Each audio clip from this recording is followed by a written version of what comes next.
And latest coming on, Karnataka and Maharashtra water dispute.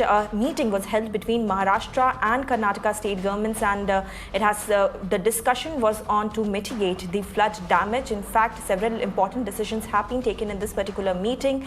We will try and connect to our correspondent to get more details of this, but this is the latest coming in right now. Karnataka and Maharashtra government held a very important meeting over the water dispute. In fact, Srija is with us to give more details on this. Srija, the particular issue of water dispute has been a long-standing issue between the two states. Now, this particular meeting has been held. What all was discussed, and any important decisions that have been taken?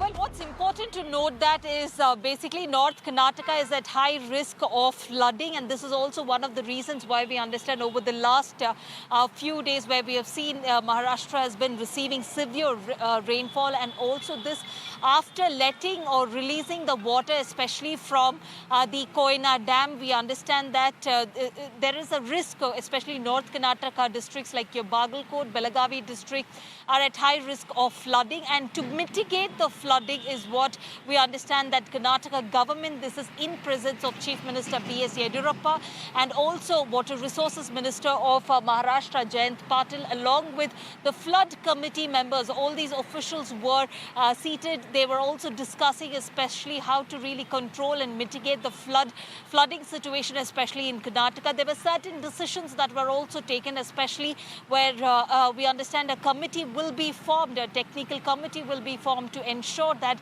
4 TMC of water will be released from Maharashtra to Karnataka. This is during the summer and likewise during the winter, which means especially where Karnataka will be releasing nearly 4 TMC of water to Maharashtra. What's also important to understand especially is that when Maharashtra lets or releases especially water, it leads to flooding near the Krishna and Bhima river basin. Now that leads to flooding especially in the villages of North Karnataka, where several of the villages will be submerged. Now, this is the situation, similar situation that has been witnessed in the past.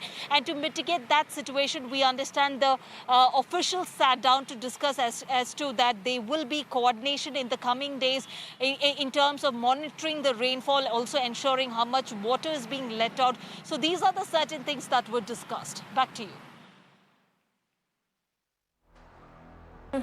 Srija, thank you for sharing all those details.